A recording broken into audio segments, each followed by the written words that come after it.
Vocês não podem dizer que eu não avisei que seria pesado, difícil de digerir, um dos maiores traumas da vida de vocês, mas espero que recompensador de alguma maneira. Vem comigo comentar o desfecho tão pesado do conhecido Eclipse de Berserk, sabendo que é um anime para maiores de 18, tem temas pesados, cenas explícitas que eu não vou colocar aqui na tela, claro, mas são assuntos muito delicados envolvendo abuso, cenas sexuais, então estejam avisados e se for da vontade de vocês, venham comigo. Olá, eu sou a Gabi Xavier e chegamos ao final episódio de Berserk Memorial Edition.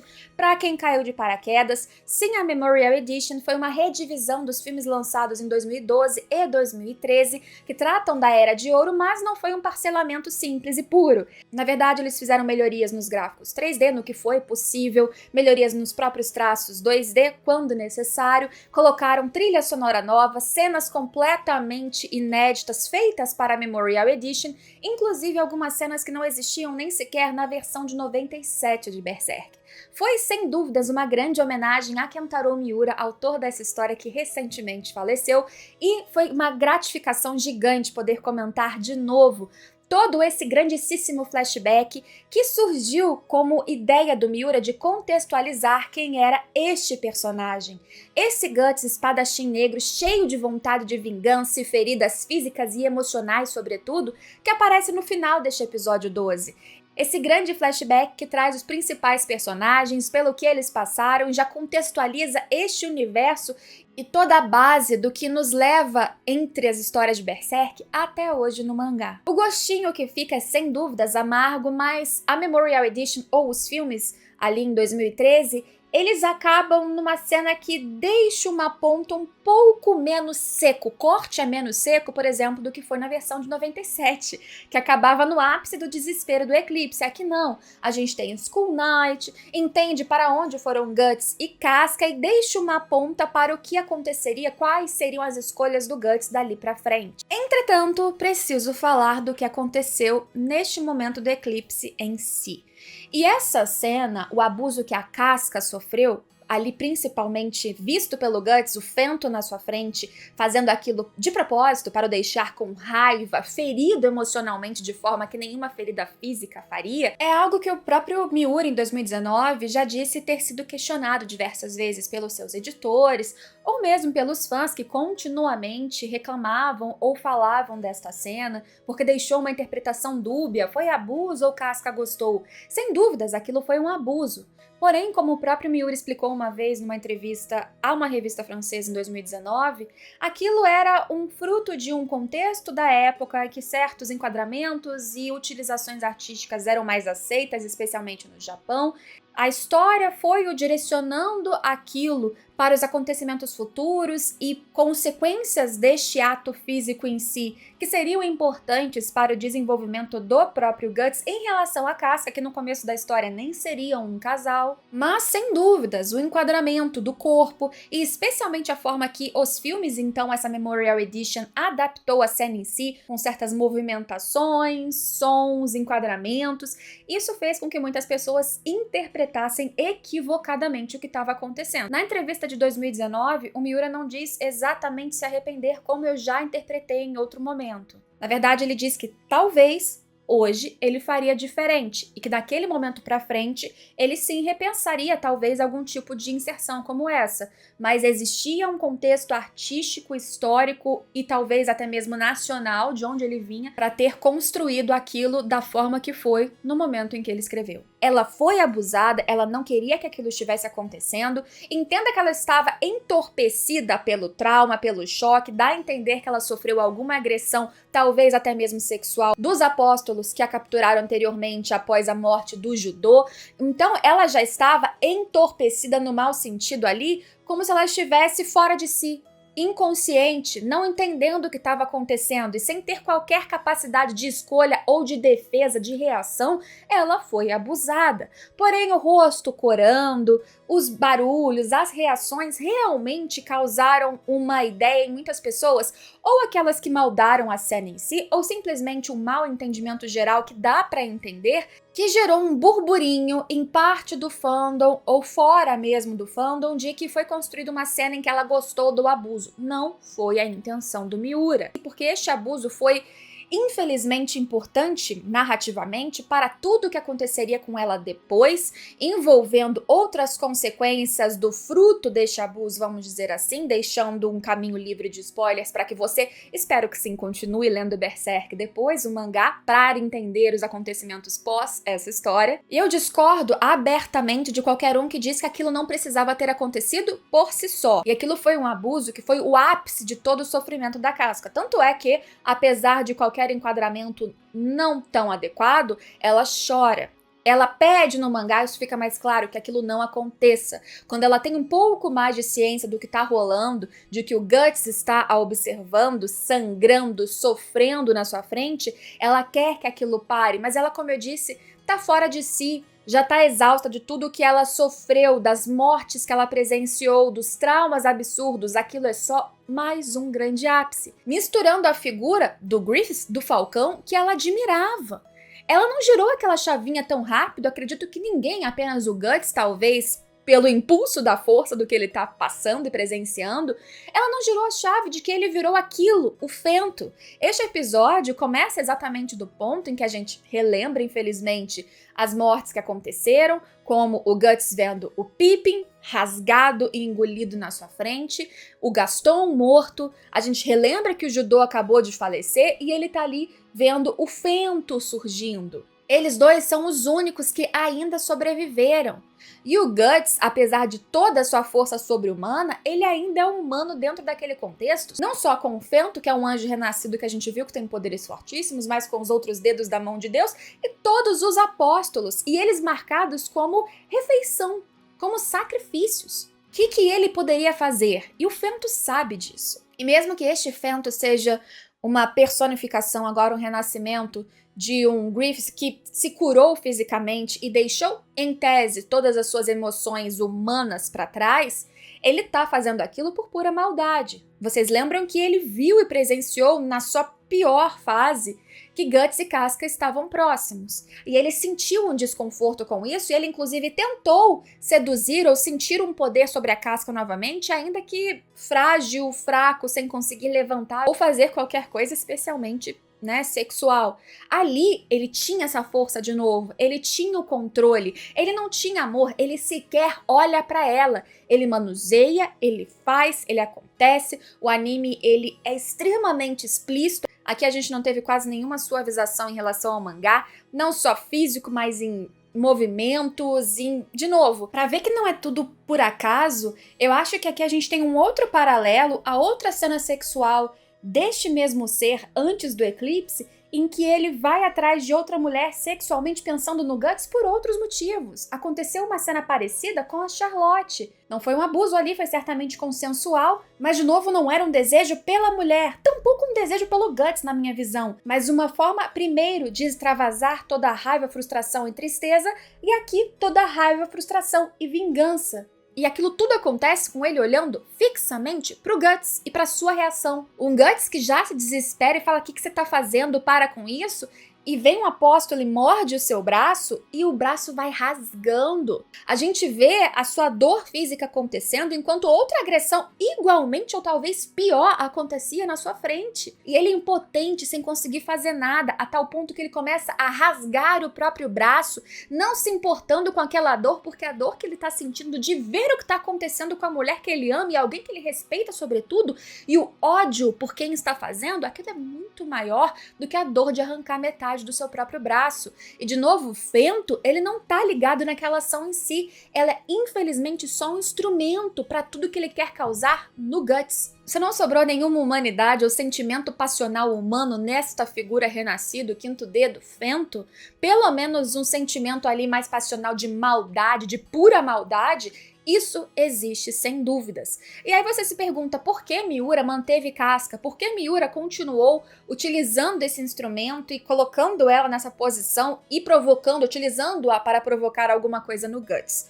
Primeiro que só o eclipse em si, segundo o que o Miura disse numa entrevista que até saiu no guia oficial que foi lançado aqui no Brasil. Vou deixar o link aqui embaixo no comentário fixado, se tiver ainda disponível para vocês, porque lá neste guia oficial tem materiais riquíssimos pra gente entender algumas coisas oficialmente falando de Berserk. Mas o que o Miura diz é que ele primeiro criou o propósito do protagonista, quer dizer, era um cara forte, inspirado inclusive não só em Hokuto no Ken e obras japonesas, mas também em caras de Hollywood da época. E ele se movia por vingança num estilo meio anti-herói, porque o Guts não é o personagem perfeito, e a gente sabe disso, né? Ele tem defeitos, ele tem lados agressivos e traumas e tudo mais. Só que ele se movia por vingança, caçando monstros, faltava motivação, e por isso surgiu a Era de Ouro. E a Era de Ouro foi gigantesca porque ele acreditava que um flashback não poderia ser como vários outros em histórias semelhantes, rápido e apenas objetivo naquilo que importa. Não,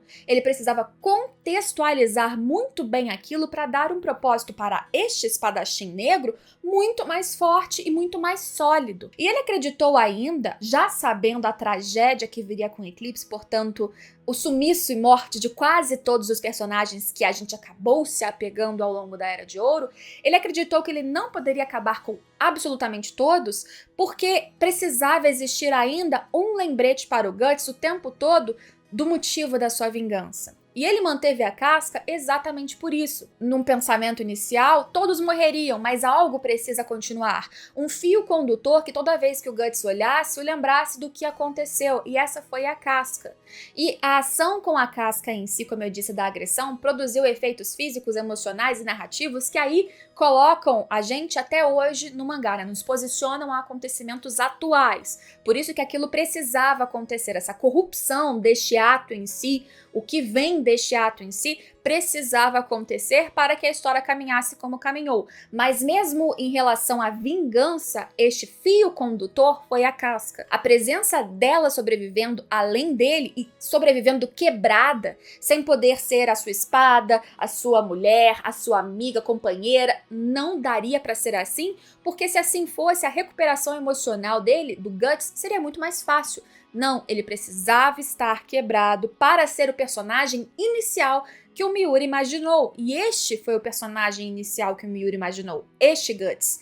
Acabado, como eu disse, fisicamente sim, mas emocionalmente sobretudo. E é drástico, é cruel, a gente vê ele olhando para o que está acontecendo, sem poder fazer nada, o braço já rasgado, depois um dos olhos sendo perfurados, ele perdendo a visão, mas ainda assim lhe sobrando uma para ver tudo aquilo que para nós também, para mim mulher, mas eu acho que para qualquer um que está assistindo, é muito dolorido. E a montagem que existe do sangue, da carne sendo perfurada, do olho rasgado e daquilo acontecendo com ela, é cruelmente boa para aumentar a dimensão do que está acontecendo. É muito dolorido. E a gente vê consequências. E existe um enquadramento que parece só fetiche, mas ele também é importante.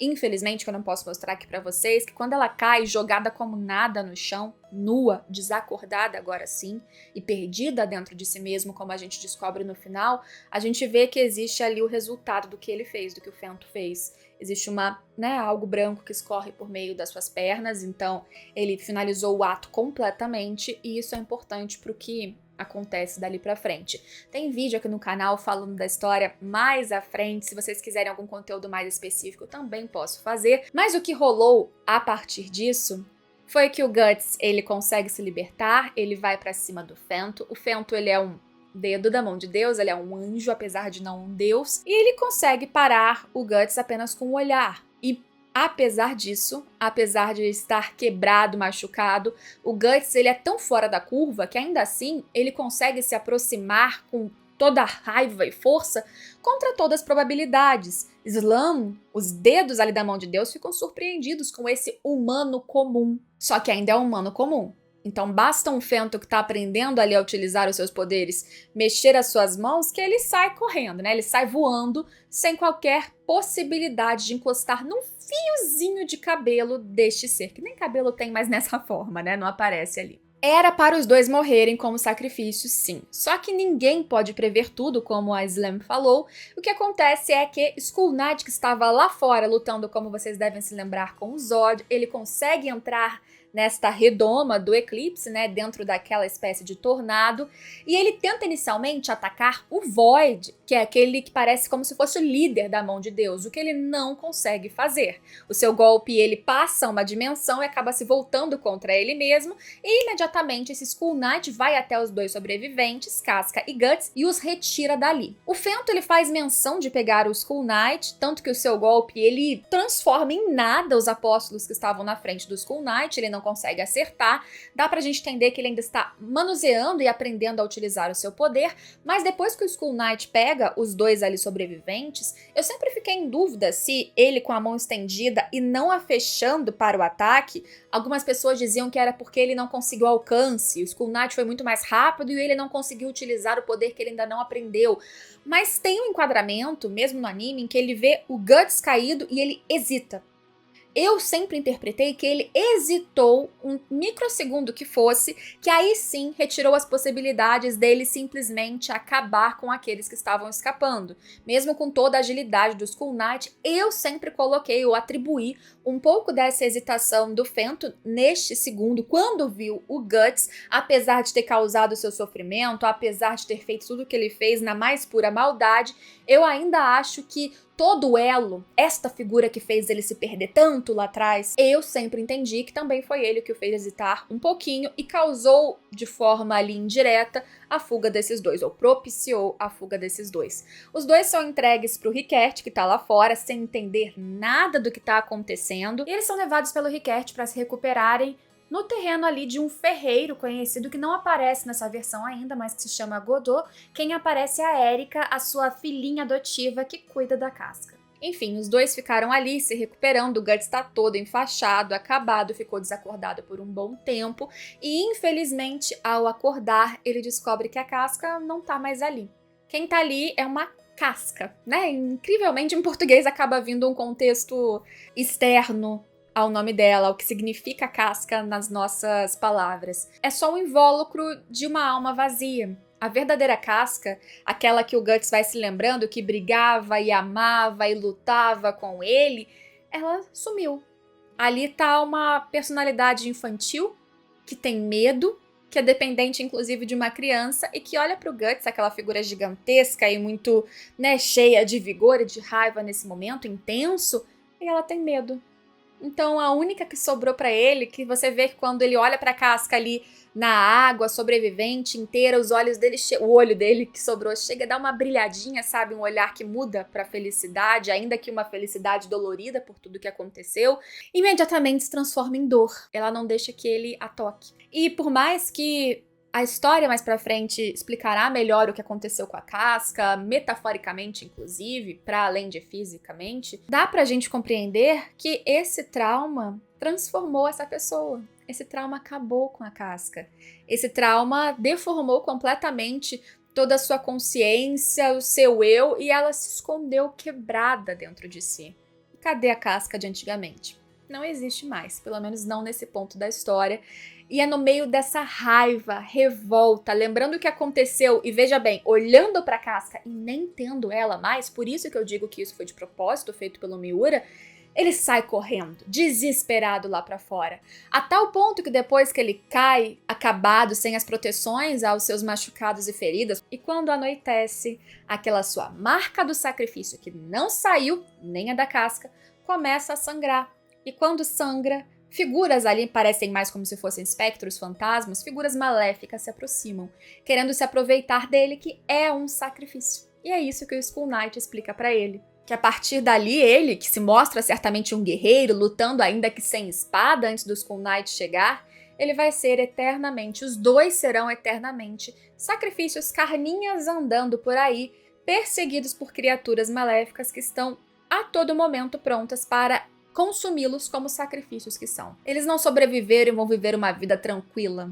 Não só a casca foi destruída emocionalmente, como ele, fisicamente quebrado, ainda vai ter que lidar com muitos monstros, mas o que ele diz é que ele vai revidar e caçar cada um deles. E é esta figura que ele se transforma. Guts, o chamado espadachim negro, aquele que, num pulo do tempo, a gente vê, é lindo, né, que toda essa cena na Memorial Edition eles colocaram com Arya, que é a mesma música da abertura, ele colocando já a armadura, usando as adagas do judô, um braço mecânico que ele utiliza em toda essa fase, a sua nova espada feita por esse ferreiro que não aparece nessa versão, que é a sua Dragon Slayer, e pronto para seguir por uma jornada caótica, extremamente pesada, sim, tanto como e às vezes em outro contexto mais pesado do que o Eclipse, que começa exatamente nesse ponto em que ele parte para a vingança dele. E tudo isso que a gente acompanhou foi para justificar exatamente a transformação desta figura, deste Guts do final da Memorial Edition.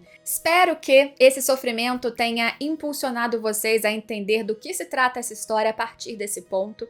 Esse é literalmente só o começo, né? O começo da história do Guts. Se vocês forem pegar para ler mangá, a história começa já nesta fase do espadachim, ela avança um pouquinho e de repente volta para essa Era de Ouro. Eu recomendo que vocês que tenham vontade de ler o mangá, e eu espero que vocês tenham, comecem do comecinho mesmo, vai dos capítulos lá de trás, seguindo à frente, você encontra sempre em ordem cronológica, independente de numeração, tá? Que às vezes eles colocam capítulo negativo, capítulo positivo. Eu coleciono os mangás oficiais, que é o que eu sempre recomendo. Aqui embaixo também terá link para vocês, se vocês quiserem comprar. São links sempre de associada, tá? Então, além de vocês encontrarem vários descontos, sempre me ajuda um pouquinho. E de novo, muito obrigada a vocês que me acompanharam nessa jornada. Me contem o que vocês acharam de tudo isso, de Berserk, tanto quem já era fã e vivenciou isso tudo como mais uma experiência, mais uma homenagem a Kentaro Miura. E para você que nunca assistiu, quero muito saber como foi ver tudo isso, como foi chegar nesse ponto aqui e o que você espera daqui pra frente. Vai ler o mangá ou não? Espero vocês então em todos os próximos vídeos, no ano que vem ou sempre, porque eu nunca deixo de falar de Berserk nesse canal e isso não vai mudar agora. Um lindo 2023 para vocês e a gente se vê em todos os próximos vídeos. Tchau, tchau!